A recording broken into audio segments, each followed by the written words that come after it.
Righto, I am back with Lockie here at Dynamic 4x4 because funnily enough, I don't know if you ever hear people say this very often, but I want to make my cruiser slower. So we're going to put these bad boys in. Now these are trail gear 25% transfer low range reduction gears. So I know a lot of people do reduction gears on these in the diffs.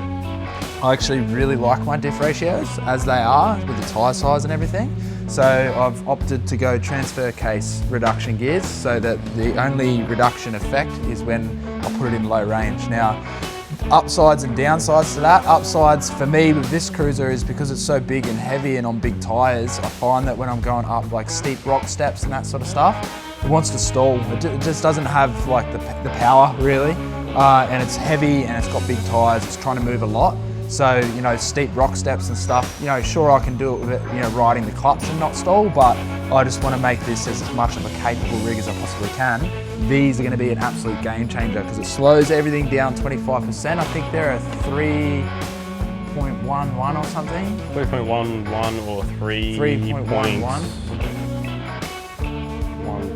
I think it's 3.11. Yeah, it equates to be about a 25% reduction. So basically, ChatGPT's told me that third gear low range is basically going to be the equivalent, you know, plus or minus a little bit to what first gear low range is now. So for the wheeling that I like to do, like, you know, it's technical rock climbing sort of stuff, these are going to be banging. So I've never done this before. Lockie has done it before? Yeah, I've done a few. Yeah, he's done a few. He's a qualified mechanic and knows a shitload more than me. So this video is going to teach you to, if you have a similar cruiser to mine, this is a 105 Series Landcruiser, the 80's the same, I'm sure some of the 79 series would be similar. We're going to show you how to put these gears in your transfer case so you can get the same results.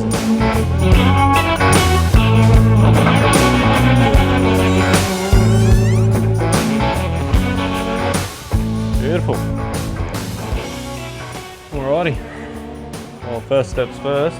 Got to pull the drive shaft out. Drive shaft out? Yeah. Drive shaft out and then rear case off? Or drain it? Yeah, so it'll be drain this out, so we'll get the drain pan underneath, start draining it as we take the drive shaft off. Yeah. And then, yeah, just pull off a couple of the electrical connectors. So that's your speed sensor. That'll have to come off. Your four-wheel drive light switch. So that tells you your dash clicks on the low range light. Yep. Take that out, and then yeah, we can start splitting the like transfer case. 9 bolts or something around here. Yeah. I have, because obviously this is not going to be the only video online about how to do this, I have seen that it's pretty important to actually mark where these go. Yeah. Or put them into a bit of cardboard so you can see where to put them back, because they're different lengths and you want the same bolt to go back in the same hole. Yeah, and if you put one of these longer bolts, like say if you put this one here into here, you'll end up blowing your case out. No good. No good. So yeah, we'll drain it, remove the tail shaft, take the back of the case off, and then I think we're going to split it from the gearbox, aren't we? I mean, you can do it that way, but you don't have to. Yeah. So essentially all you've got to do is pull the four-wheel drive hub out. Yeah. So it's the same as like if you have a 105 or an 80 series that is all-time all-wheel drive, and say you want to put a Marks adapter part-time kit in. Same process. Same process. Yeah. All you've got to do is split your transfer case in half pretty well. Yeah. You don't need to take the whole transfer case off the gearbox. But yeah, pretty much you'll see as we pull it all apart, as you split your transfer case in half, your four-wheel drive hub and all that basically almost just falls out. Yeah, wicked. So yeah, so if you haven't, let's flick this around. I'm sorry, this light, this door versus the light in here, it might blow it out a little bit, but I'll see if I can make that look better in the editing. If you haven't got a part-time four-wheel drive kit on your cruiser already, this is good to do at the same time. Like the gears themselves, I got the gears from Superior Engineering. I think it cost me 700 and some change to get them posted to me here in Townsville. So if you're doing the Marks four-wheel drive part-time kit, I'd definitely recommend doing this at the same time because it's basically the same, like you're doing the same work anyway, you're pulling it out. So yeah, if you're doing a part-time kit, do the low range transfer reduction gear kit as well. these are only replaced about 30,000 k ago? Not long ago. Probably less than 30,000 Ks. Yeah, so hot tip, always undo this one first before you pull that one out. So that way you know that you can actually fill it back up again. Yeah.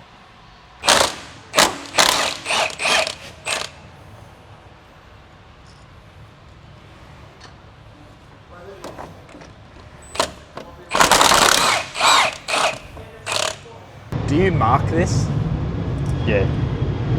to put it back on the same way? Yeah. So you'll see in a second. I usually just try and get these ones off first because these are pretty bad for getting rounded. But however, Toyota and Genuine always have them in stock. Yeah. So that's always a plus. They do or don't? No, they do. Oh yeah. So, well, every time I've had to go get them. Alrighty. Just marking the tail shaft so that it goes back on the same way. And what we do as well is one side we'll do 2 marks on one spot, just so that way you know you're not putting the drive shaft in backwards if it's your first time pulling a drive shaft out. Oh, watch me noggin. Beautiful. Off. Beautiful. What's up, Shagger? How are ya? Tip top, brother. Tip top? Just pulling off all those connectors. Yeah. So speedo, 4 drive switch, all for your light. Get that up out of the road. Beautiful. And what we'll do is go get a piece of cardboard. So as we undo these, we can put these bolts into a cardboard piece, so that way they go back in the right exactly spot. where to go. Sick.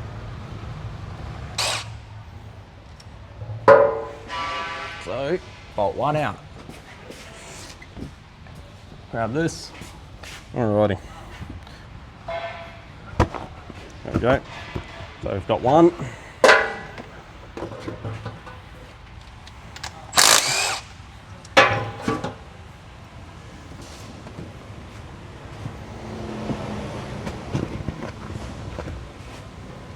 This is why it's good to know which way they go.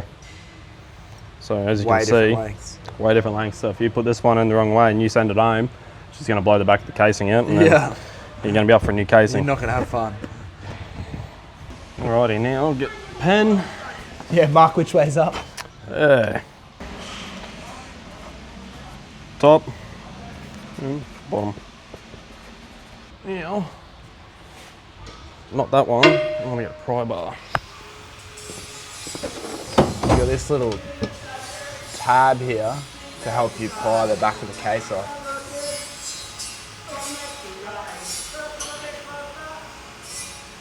There's going to be a lot of silicone on this. There we go. Oh. There's one on the other side too? Yeah, so you've got one up the top here, Oh yeah. which helps you get this side off. Now as you pull this off, it's going to be a little bit harder for us because everything's all nice and warm.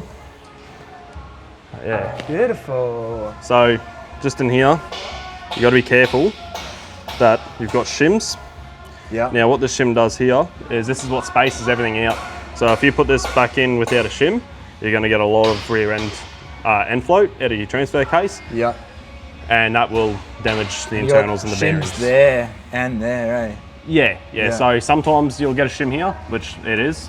It's just on that there. You can see it moving around. So you just got to be careful we don't lose that one. Might have to go get a pick. But yeah, so you've got a shim on both. And that's just to space it out, Yeah, isn't it? and this is just a spacer as well. So you got a spacer and a shim on that one. Awesome. But yeah, alrighty. What we'll do is we'll chuck this one in the parts washer. Give it a clean up. All Give the it a bit dirt of clean that up. Fell into it. Yeah. Where'd that Enjoys the dirt full come drives. from? I got no idea where that dirt came from. Yeah. Oh, so that's the back of the case off, and now we need to take this part of the case off to actually get into the gears. So, what's that? These bolts here? Yeah, so it'll be all these bolts around the outside, but we'll take this one off first. Yeah. From memory, there should be a circlip behind here that we've got to take off. Yeah.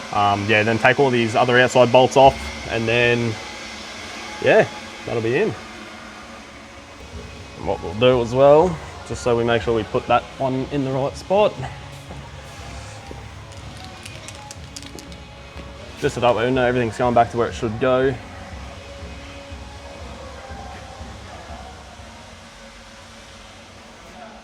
Because last thing we want is... There's a little tab there. Yeah, so that's for your wiring harness. Yeah. Just so that way we know everything's getting put back where it should go. Because yeah, last thing you want is your wiring harness to be in the wrong spot, and then, you know, over time, you know, a stick or something grabs it, and then it's, you know, my fault because I didn't put it in the right spot. So that one's gonna be fucking tight. There's no little tab to grab it? Nah. These ones are a pain to get off. Help us out a bit. There we go, a bit of light on the situation. Yeah. Now, we've also got a breather here that we've got to take off. There's that one there. So if you are wanting to run a extension on your breather for your transfer case, it's just this one here. Where does that go on? So that just goes up onto this Oh, port yeah, here. I see. And yeah, that's your breather for your transfer case. Yeah, cool. So if you are planning on doing some river crossings or Which I deep water, yeah, just should probably get a breather kit, eh? I mean, it won't hurt, Yeah. but probably get a kit to do all of them because you've still got the factory breathers in the rear and front. Yeah. ARB do some good kits, they're just bloody expensive, aren't they? Very. Yeah. Oh, actually, you know what too? I think there's some clearancing that we need to do in the box. Clearancing Yeah. for the low range Yeah. with feeler gauges. I'm not sure actually. Because that'll be for like your end float shims and all that Because sort of the bigger gear that we're putting on here is bigger. Yeah. And apparently we need to clear something in the box. It might be your oil slosh plate. Yeah, It is. Yeah. So, Oh, so you're aware of that? Yeah. Yeah, cool. yeah. So with that oil slosh plate, some, depending on what kit you buy, Yeah. some say remove it. I don't recommend removing it. When you put your slosh plate back on, you mark where it's going to rub or touch. Yeah. And then you trace, well, you mark it out and then get a die grinder and shave it down. Yeah. Because, I mean, it's there for a reason. I think getting rid of it is... We get two lost. Trail Gear actually had instructions for this too. Oh, beautiful. So again, you've got little lever tabs on that too to pull it there? Yeah, so you've got this tab and this tab here, so you can just usually go in there and fire them out that way. And this race is trying to jump out at me. Now this is that one that I was telling you about, that shim. So we don't want to lose that, so I'll put that with the other end of the case. Yeah, here you go. They've got the full instructions on their website. And there we have it. That is the inside of my transfer case. This is your slosh plate.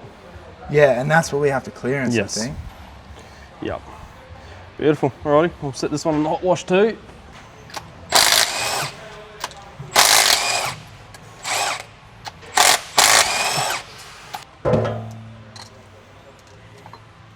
Alrighty, so that there is your part-time hub and train tamer. Yeah. So, awesome. Yeah, so that's the part-time kit. That means that, well, these 105s, they're full-time, full drive. Yeah. But that's why you put that in there. So he basically removes all the spider gears, replaces it with this. Yep. So now it's Just one big selectable solid four-wheel hub. drive. So we've just pushed this case into low as well. So the gearbox is in neutral and the transfer case is in low.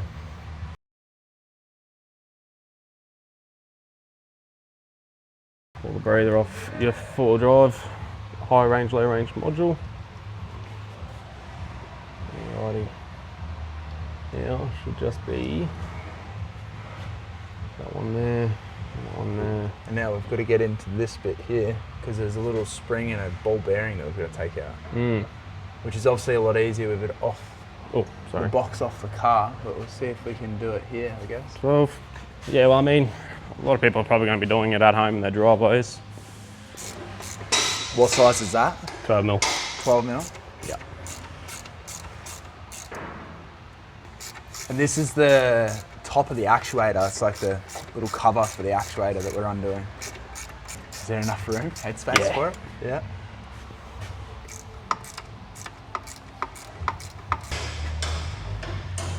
I need to take that one out first. How do they come out? There's not even a head on them really, eh? Nah, it's a screwdriver. Oh, true.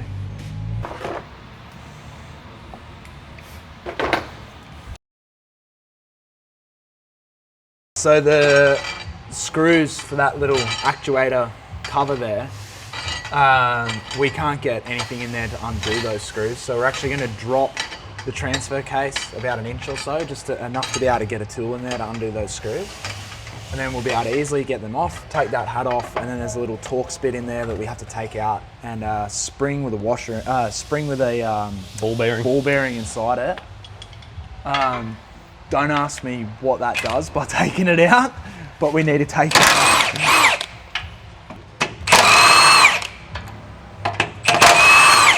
So you can lower this at home in the garage too. Just put like a trolley jack underneath it. Is that what they called, trolley jack? Yeah, just your normal workshop floor jack. Yeah, floor jack, that's the one. And just support the cross member, drop it down a little bit. We're just creating space up here so we can get to those screws. Oh, there we go. That's not always a good noise. But it's loose. It's not always a good noise, especially if you're tightening things up. Yeah. But I'll tell you what, that was bloody tight for a little bolt. Oh, little screw, I should say. Screw, yeah. So. Well, you don't have to undo that to do the part-time kit, do you? It's probably the first time it's ever been undone. Yeah. Probably. No. Ah, beauty. Oh, a heap of shit just fell in there, eh? Mm. Lovely.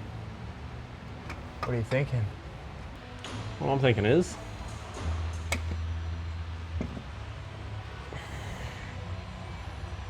well, while that's off, we'll give that a good clean out and put some new contact grease in. Because there's none in there. Well, see that green stuff? Yeah.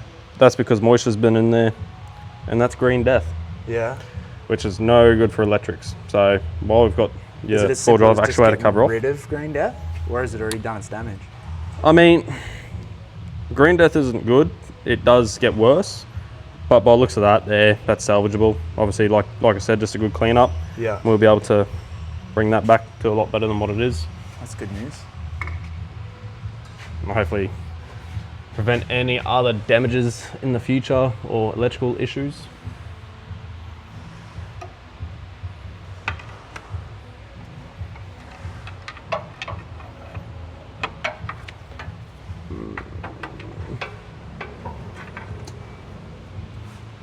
Did that actually have to come off?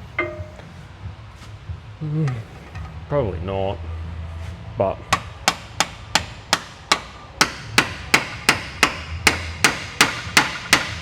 That doesn't look like it's ever come off. yeah, she's fucking tight. That's all the nuts out, nuts and bolts out of it. Just got to be careful because these do break.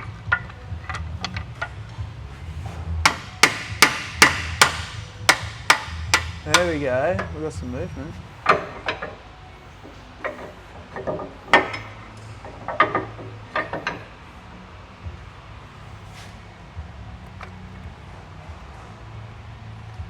Oop. That's just the gear on the bottom. Beautiful. Hell yeah. So what are we looking at here?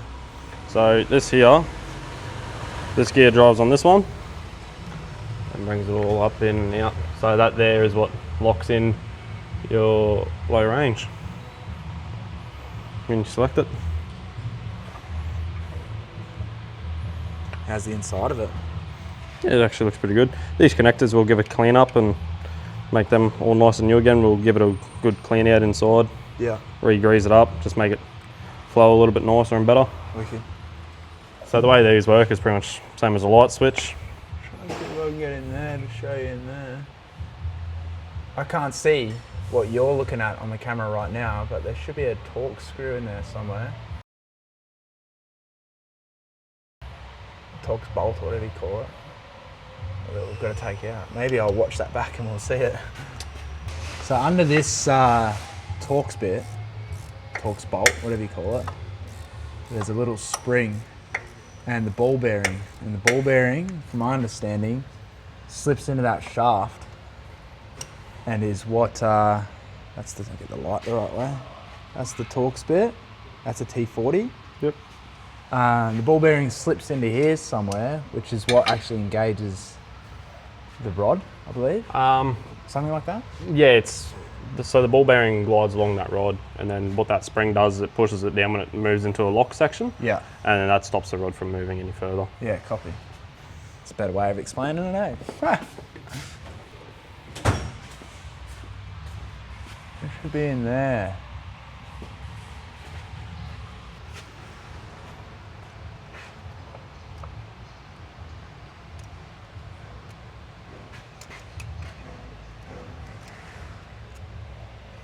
That's your spring. Yep. Righto, so now we're trying to get that little bearing out with the magnet.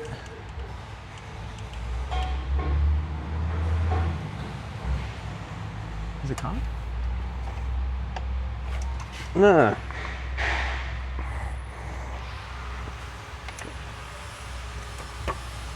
Maybe it's not fully in low or something?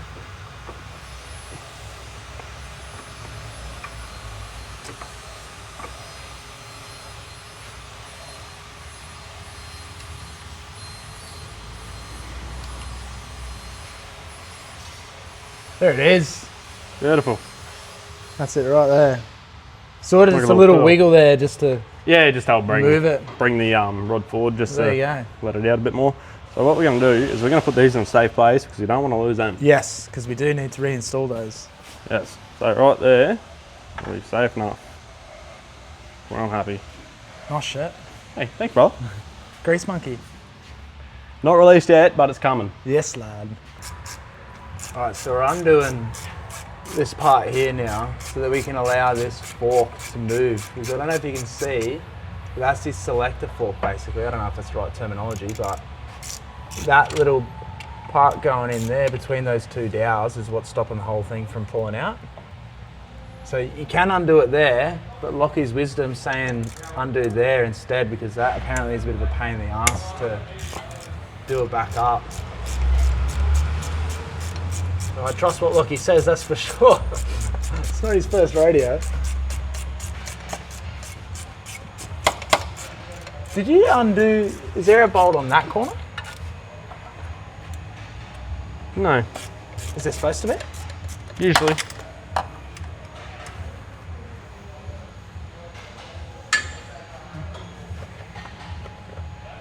Ah, I see what you're saying. Yeah, it's the same but different. Same but different. Yeah, okay. Yep. Okay. Now, where did I put See, my now rag? that's just come out of the selector, which now theoretically means that'll turn a lot freer as we pull it out. Yes, the word theoretically was correct. Look at that, now we're cooking. Right, we are officially about a third of the way through the job. Beautiful. Now, You want to surface? Do you want me to move these? yeah, if you can, bro. I just don't want to really pinch my fingers between two sets of gears. This is class time with Lockie. Yeah. All right, so what happens here is the ball and spring and grub screw that we pulled out earlier, it'll usually sit in there like this. So as you select your gears, this rod moves, so that's where your fork goes in. Yep. That will push these either forward or backwards, depending if you're going to go high range or low range. As you go forward or backwards, this spring compresses that, or the ball compresses into the spring and then locks it in. Yeah, copy.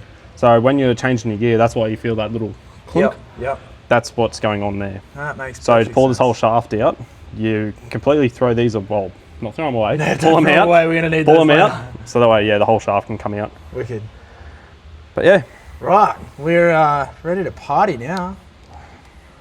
nice. We'll definitely give it a bit of a clean up, Yeah. but And there pull we that go. off.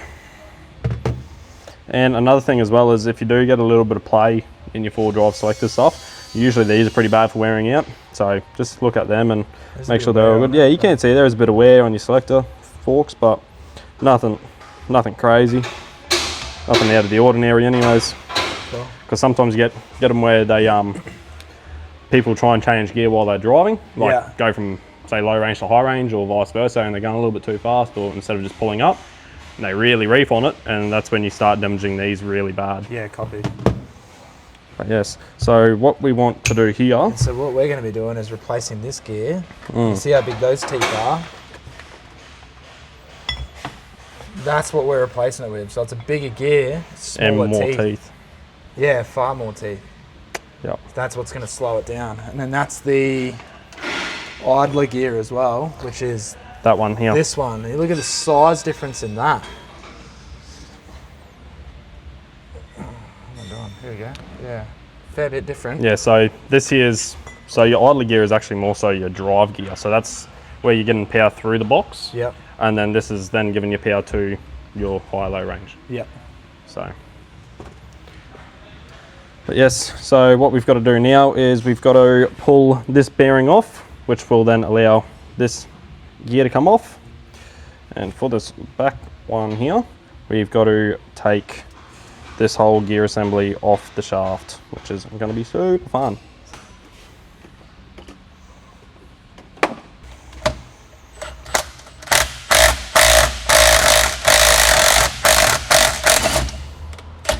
That's the bearing. So we've just gone about this the most careful way we could possibly do, because this bearing kit from Train Tainer retails for like 700 bucks. Gonna give those bearings a spray. They all look pretty healthy. Okay. No real big burn marks or nothing on them, so lovely. Alrighty. Is that in place of gear oil? Yeah, so this is just to help, like obviously keep it all lubed up, and obviously because we're running the new gear on there, just make sure everything beds in nice. Yeah. So this is pretty much same as fucking assembly lube really, but want to help all this get in. So as you drive the vehicle and it gets hot, this does break down. Yeah. This is just so that way you're not dry fitting parts. Yeah, copy. Or moving parts. We're going to work that in there, get it all in the rollers. Beautiful. And then that should just slip straight on top. Yes, but before we slip it on top, we'll take clean it up. all that clear coating off. Yeah, because these gears, they come with a coating on it to stop it from rusting. So we're going to try and clean that off now.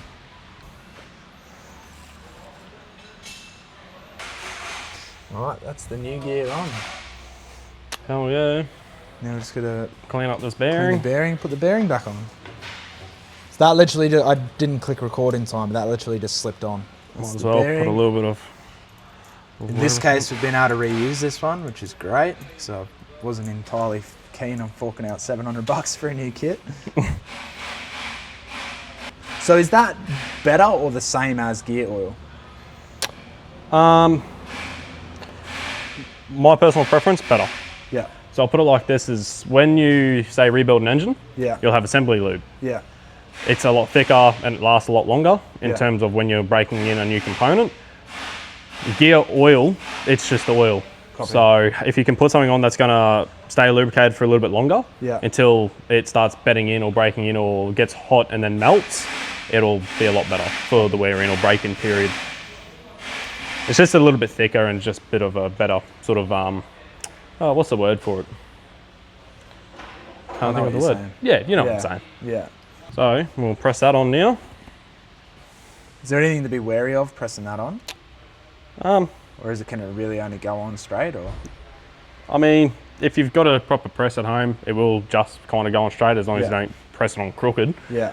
But yeah, all I do is I just run a bigger socket. Just make sure you press on the inside of the race on this big flat surface here. Yeah. Because if you do get something bigger and it presses on the outside, There's your it bearing will gone. warp it will warp the outer race and you'll have to replace the bearing. Yeah. So, like I said, just try and make it as straight as possible.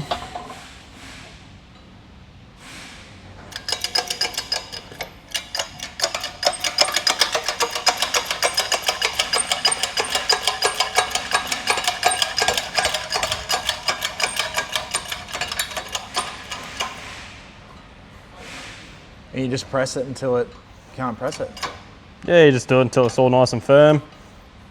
Make sure nothing binds up. You don't want to go too crazy on pressing it, because if you do it too tight, you will damage it. Yeah, and you won't be able to move the gear. Exactly, yeah. So you just want to do it until the press feels nice and firm. Don't hang off it like crazy, and yeah. There you go. Beautiful. One reduction gear. One done.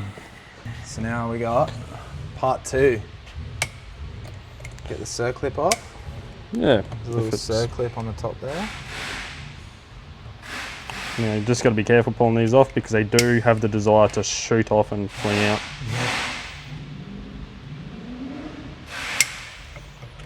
It even wants to come out. Take cover behind like. Woo! There we go. It's a There boy. you go. So yeah, be careful of that one. Yeah. Instead of using press, we're going to reuse that. What I just learnt, I was like, I thought this bit and this bit were one piece. They're actually separate pieces, and you can, I don't know if you can see, if I can get it to focus. Might be too close, but there's slotted, it's slotted on the inside there too, so that's going to pull up over this bit. And I just said about reinstallation being a bit of a horse. And Lockie's tricks are either put one piece in the freezer or the other piece in the air fryer or oven. Is it moving? No. Another thing we can do is grab a nut gas gun and heat up that gear. So we're just flipping that, what do you call that bit? This bit? Oh, this is your scissor puller. Scissor puller, flipping it around because one side's tapered, the other side's flat. So we're going to try the flat side.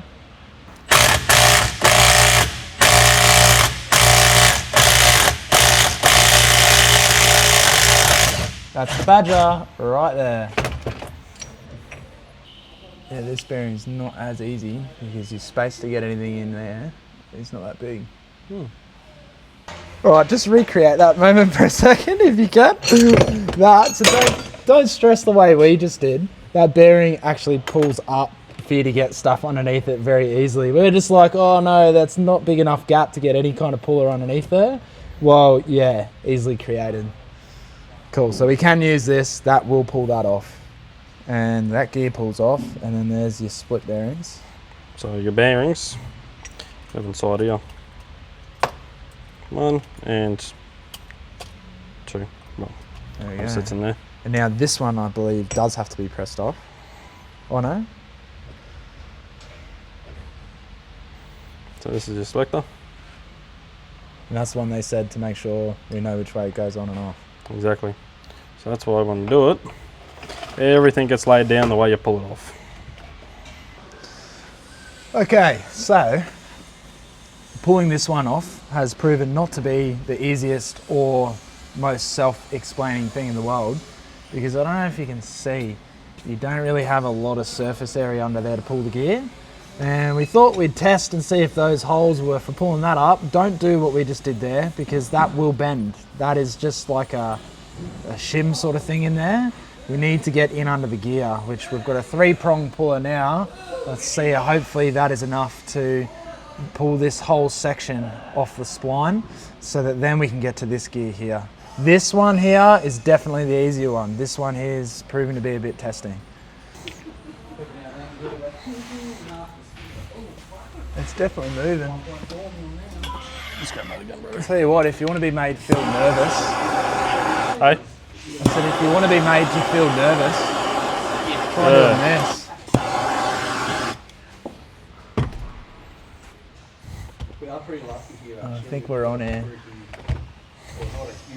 She's going. You can now see those little locating pins or whatever you want to call them in there that we'll have to pull out, supposedly with a magnet.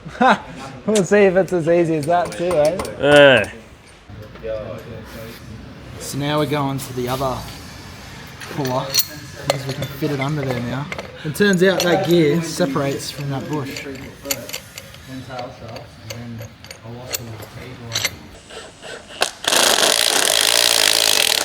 Hey! Oh my days. Hey, mate. All that for that. Jesus Christ.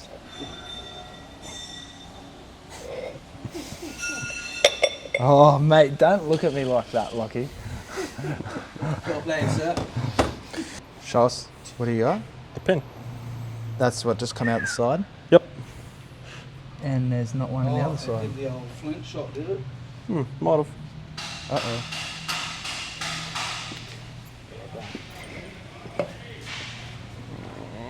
That's not going to be brake clean. True. Where's the other one? Right, so in this process, once you get that bush off, there's a little locator pin in there. I don't know if you can see that hole there. The trail gear instructions, that's it there, that little dowel or pin, whatever you want to call it. The trail gear instructions confused us because it actually says remove the 2 pins.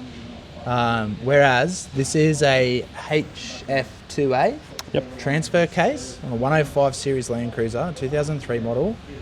It only has 1. Okay, so don't stress. If your transfer case is the same as mine, coming off a similar vehicle to mine, chances are you only have 1.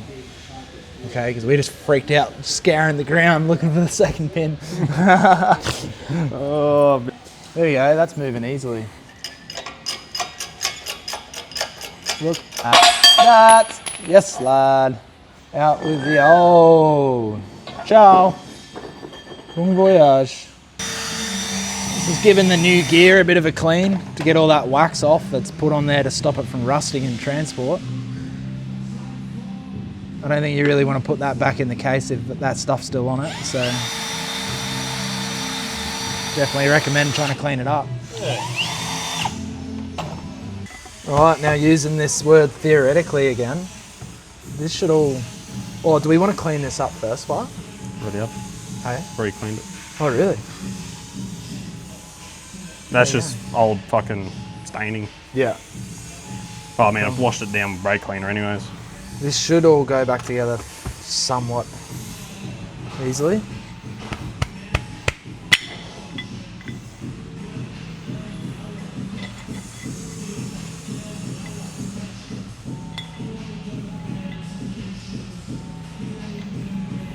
You lining the holes up?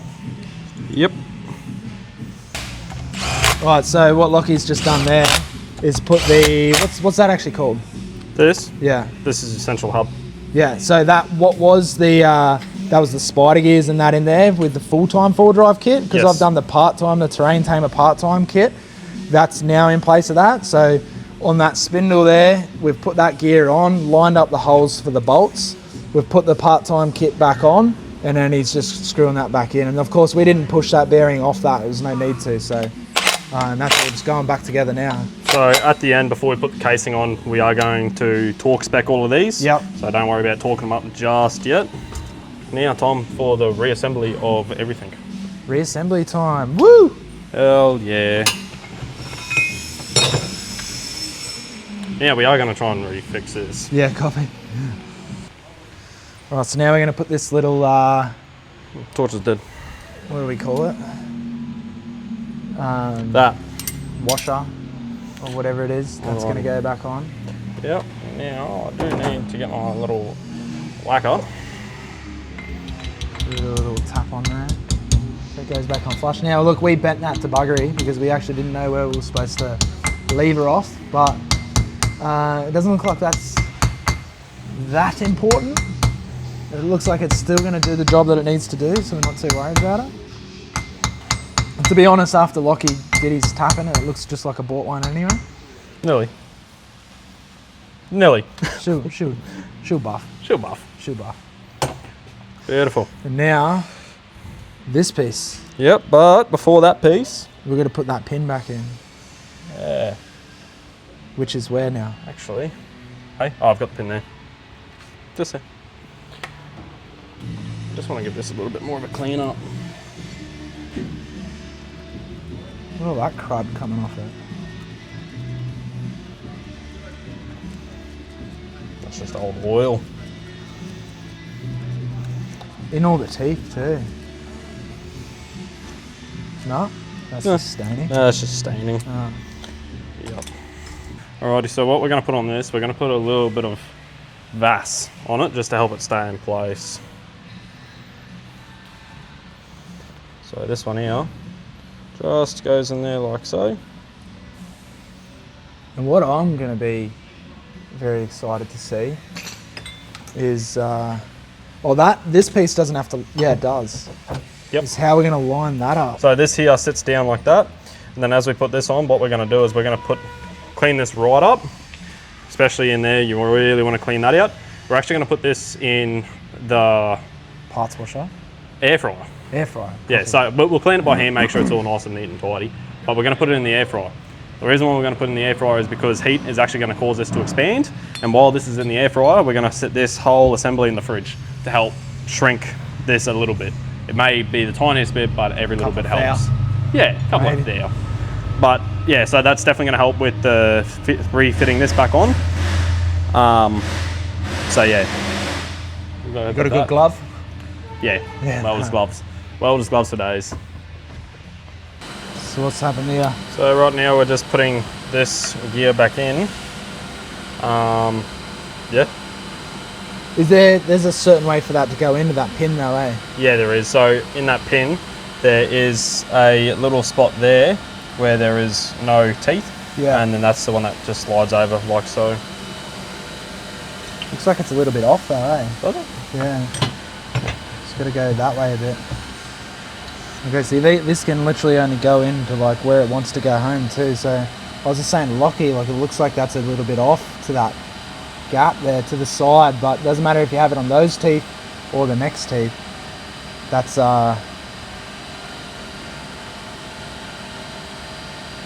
is that the right way too, or is it that way? That way. That way. But let's double check. Yeah. How do we double check? Copy.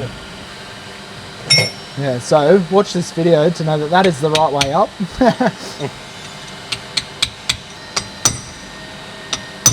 Perfect. It's all the way home. And that's, you're just doing it until it's flush with that lip, eh? Yeah, it should sit flush, or if anything, a little bit recessed. Yeah. When you're tapping it down, you will notice the sound difference of it going like a thud to a bit more of a ting sort of noise, which indicates it's all the way home and it's sitting flat for where it should be. Wicked. Beautiful. Alrighty, now we're just going to wait for that other piece to heat up. The bush. Yeah, the bush. And we'll slip that on there, hopefully. Yeah. We're going to chuck that in the freezer. Yeah, we might actually do that. Okay. 5 minutes later. Done. It's easy as that. Just heat it up. Slip straight drop her on. Slip straight on, there you go. If you have an oven at home, or your partner or mum has a air fryer, just whack it in 5 minutes at 180 degrees. Perfect. Wicked. Increase the size of it enough, and that went in the freezer, didn't it? No. No? Oh, okay. Nah, I couldn't fit it in. Yeah. Well, there you go. Just heated that bit up enough that it expanded enough to slip straight on. Perfect. Anyway. Cool. Hell yeah. Next is this bit, isn't it? Yep, Yeah, sure is. which will only go on one way as well, I assume. Yes. That's what those grooves are for those. Yeah, for the in there. dog teeth. Yeah. Yes, sir. Now these can be really bad for jumping out when you try and reinstall them. Oh yeah. But they can also pop out when you're pulling them out as well.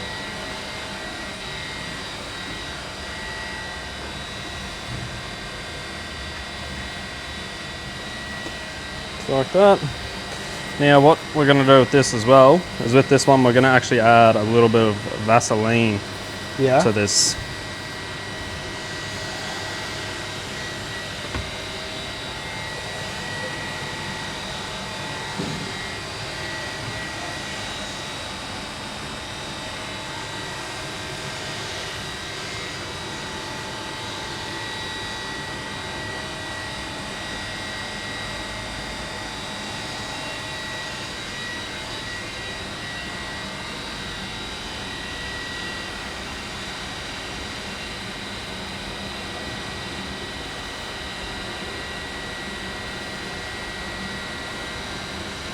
Making sure that one there like that.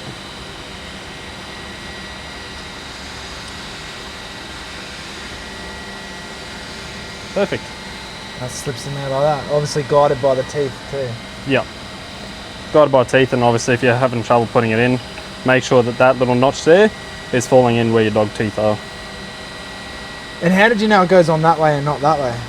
So if it goes on this way, it ain't gonna fit because you got no knots. No, but I meant the whole bit. What do you mean?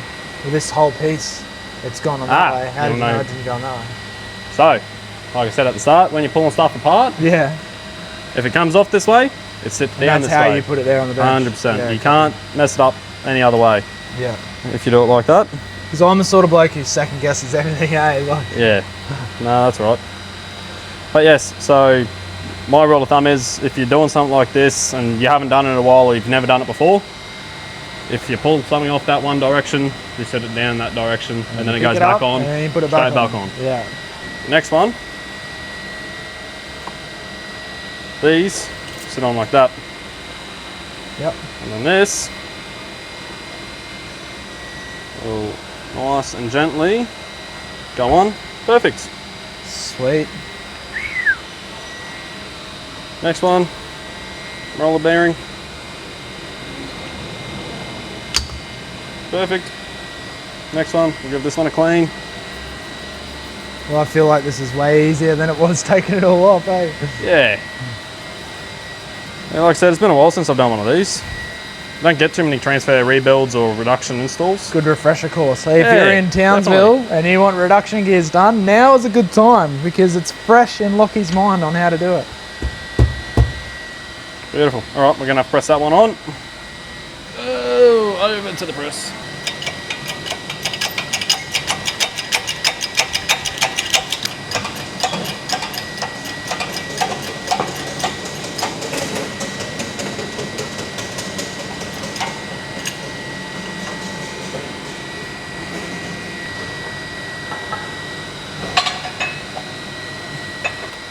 So that's it. Both pieces done now. Both pieces done. Oh, we still need to put snap ring on yet. Oh yeah. And then it's just a matter of putting them back in the actual, what do you call that? Actuator prong or whatever it is. Oh yeah, selector fork. Selector fork. Ha! What is it making Actuator up? prong. Making up names for shit. And then we've got some shims here. They're from the other part of the case that's getting cleaned at the moment. We do have to do some clearancing. So on this part of the case, we actually need to try and make it so you can see without the light being shit. We've got to cut off the lip of the, I forget what that's called, but that's like to throw the oil around. We're going to cut that off there. So cut that back to there, which is going to be a little bit tricky with this box in the car with the shaft there, but we're going to cut that off on the front and the back side of it, which is getting cleaned at the moment. And we've also got to grind back one nub in the back of the housing as well. So that'll be interesting. It'll be interesting to see how Lockie goes about trimming that one back, but we'll see. We'll see. So Lockie just cleaned that up and he's just put a bit of Vaso on the, what are they, like the contact points or something? Yeah, it's just your contact points. We'll just run with that. Yes. So, there. Oop. Got to juggle them a bit, but this here all slides in with each other like so. So that's your reduction gear, the new one. So that's your idler for the reduction gear, and then this is your low range reduction gear. Yeah, So, baby. Look at that. Yeah. That'll slow me down. Oh yeah. It'll definitely give you a lot better control when you're on them rocky hill climbs, that's for sure. Sick. Let down your tyre PSI, let the leg stretch on the suspension and take it nice and Put easy. the lockers in, off we go. So now it's just a matter of doing that clearancing that we need to do in the case, front and rear. One clearance in the front, 2 parts of clearancing in the rear. And then fingers crossed it all goes back together easier than it all came out.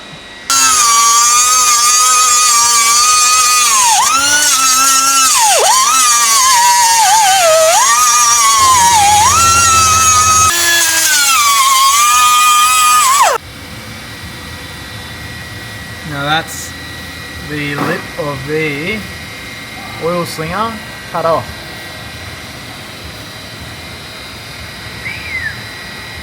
Now we're going to do the same to the back case too. Right now, gears are going back in. Hopefully. Hopefully.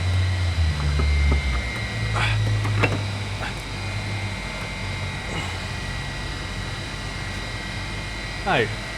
Huh.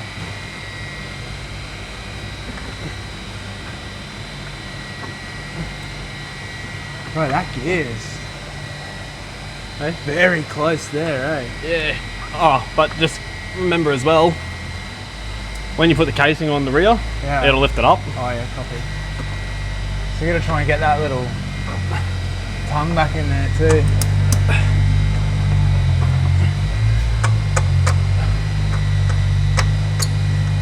Beautiful. Oh yeah, there's plenty around it. Yeah. Primo, So that's in. that's in. Right. How good? Question, but where are you gonna torsion them up? Oh, that's what we're about to do. Okay. Is it? Can you do it with it in there? Yeah. Yeah. Yeah, you can definitely do it in there. So the way I like to do it is because it sits in there, we can rotate it, is we get a bar Yeah. and jam it up like that to hold Yeah. it so I can torque them. Yeah. Copy. So the only thing we got to do is because this has got a I said torsion. I meant torque. Yeah. torque. Yeah. Yeah, so to torque them up, because this is an ARB hub, Yeah. ARB, sorry, Terrain tamer. terrain tamer. Because it's a terrain tamer hub, we'll look at their torque specs. Yeah. So Should have asked obviously- Andy. Oh, yeah, should have. Might have given him a quick call and see if he can give it to us. But yeah, so we'll torque them up and then mark them off one by one at a time, and yeah, Sick. We're almost there. almost. Almost there. Righto, so now in torquing these bolts up, we're actually going one by one and pulling them out again and putting Loctite on the bolt. And then you put it back in. This is because it's a terrain tamer part-time four drive kit. Their specs are torque it up to 88 newton meters or 65 foot-pound first, and then loosen it, and then redo it to, what does it say? To 72 foot-pound or 98 newton meters. So we're gonna go through and do them one by one in a star pattern.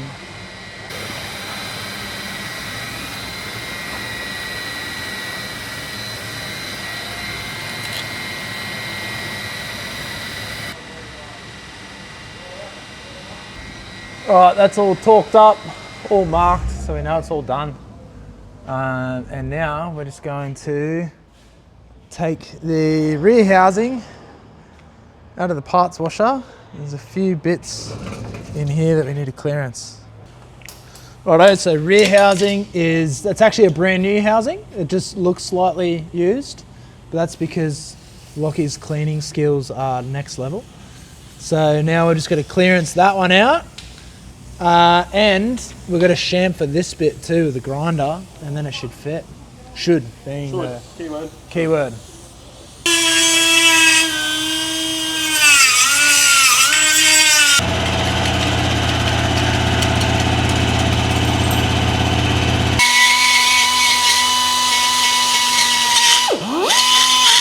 So what we're doing is we've got to actually clearance this little nub here. I don't know if it's focusing on the right bit or not, but that's got to basically be chopped down there because that's where the gear goes. And in its current state, the gear would hit that. So we've got to cut all that off. Vroom, vroom.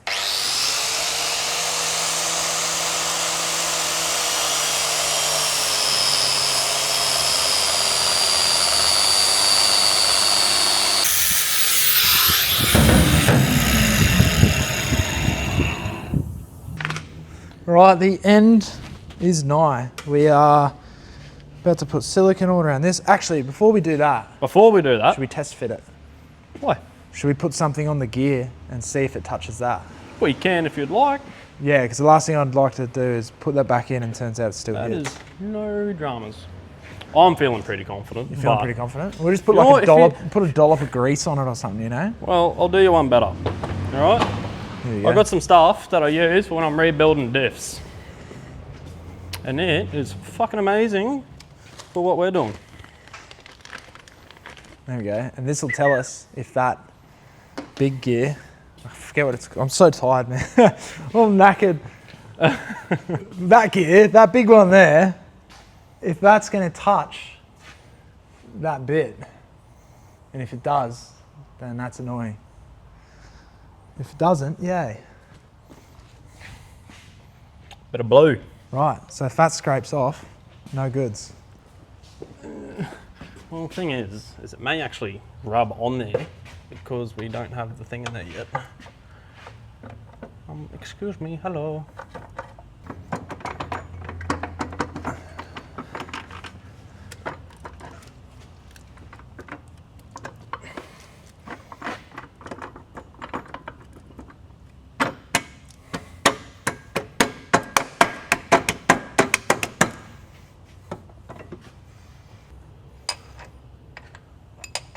I forget what these bits are even.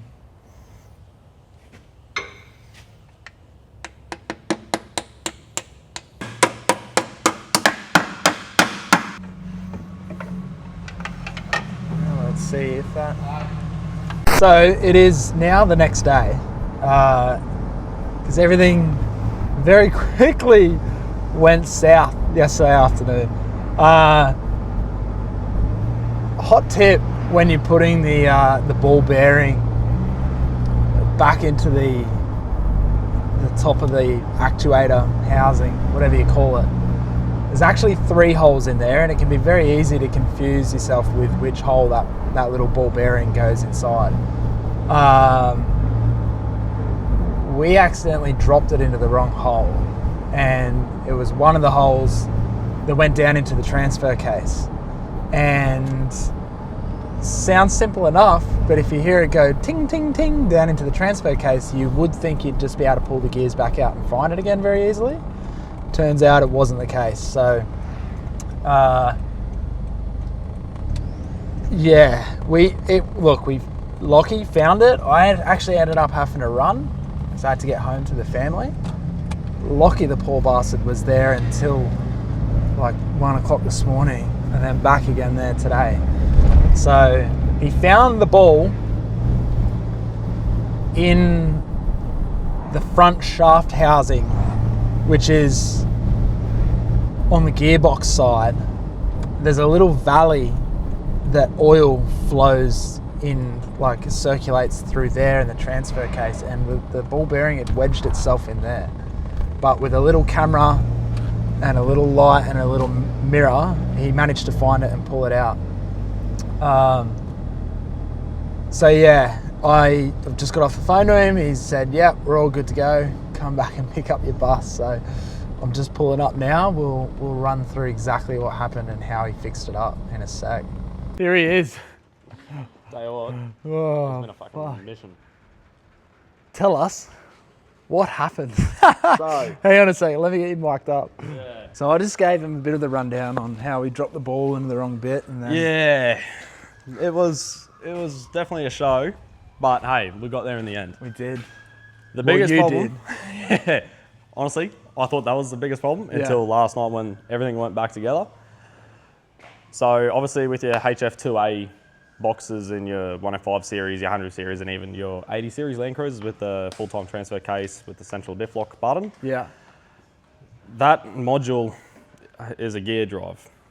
So what happens is when you're actually pulling these out, now this is a must make sure you do before you pull that module off the transfer case, is make sure you put it in low range and your center diff lock button on. So not just the gear stick in low range like we did, but you've actually got to hit that button too. And make sure your center diff lock light comes on the dash, and make sure it is in low range or even with the center lock on. So that module, if it's not in center lock and you put it in locked or unlocked, if anything turns in there and you put it back on, that whole timing is going to be out. So it's only going to push the rod so far in, and it's not going to engage full drive, or it'll start grinding and making horrible noises. Which it did. Well, the thing is I got it to engage in the end. It engaged, but then when it would come back out, or for disengaging, if you went to go to drive, you would get a tiny little bit of a grind noise. So you then got to pop it out and pull it back a little bit further and then put it back in. So that's what we've done now, and she's all sorted and healthy and happy. So how did you wrap up that last bit? So to wrap up the last bit. So you undid the transfer case again, pulled the gears back out? Yeah, so I pulled all the gears back out. Yeah. Found the little ball bearing that goes on your shaft for your high and low selector. Yeah. Got the ball, put all the gears and everything back in, put the ball bearing in the right hole, put the spring in the right hole, and then put your T40 bung back in. The Torx bit. The Torx bit up top. Once that goes in, you then put your rear casing on, and then you make sure those shims at the start that we pulled out, make sure you put them back in. Yeah, the ones that silicon everything all up, and then you can put your rear housing back on, and good as gold. And you do all that with it in low with the center diff lock locked. Yep. And then obviously as you're making sure that everything's all going back in, make sure your front drive shaft stays locked. Yeah. Yep. Yeah. So just like in a bit of defense here, on the instructions for this trail gear kit, it says put the transfer case in low, which we did. And double checked multiple times, as you've seen through this video. What we didn't realize was that not only does it have to be low, but that button has to be pushed as well. Because that confuses me as well, because even if you don't press that button and you put it in low, the light comes on. Yeah, the light comes on, correct. So is that not locking the center diff? It is locking the center diff, but also imagine it like this: when you have, say, at your house, you'll have, say, a hallway light, and you've got to switch up this end and switch down this end. Yeah. You're switching this one on, and this one stays off. But Yeah. if you switch this one on, and say if that one was switched on, it'll turn this one off. So that's how it works in that sort of term. So that little switch at the back of the box, that had actually failed. So, yeah. Yeah, we didn't mention that either. It's the actual forward drive switch. So it's actually this one here. Look at this clean floor, eh? Yeah, had a bit of a clean up. So you can see that someone has actually previously broken this, and they've put red silicon to hold the plug back together. Right, so it was proper cooked too. So, and to check that, all we did was we got the multimeter, put one end on this side, one end on this side to check continuity, pressed in, had no continuity, it was just coming up as an open circuit or open loop. And that's just a shit coincidence that was the case as well. It very. just threw another spanner in the works. It did, it really did. Holy But crap. we got there in the end. I'll tell you what, this thing in low range, you could probably walk faster than it. Wicked. Yep, first gear, Wicked. low range, this thing just crawls. Wicked. Well, we'll save the test for the next video. This is done. Hopefully you watch this and it helps you do the job as well. I might even put a note at the start of the episode, skip to the end before you begin work and then go back to where you need to go. And yeah, next episode will be, we'll take this rig out and test these reduction gears. Cheers, brother. You're right, bro. Appreciate it, man. See you next time.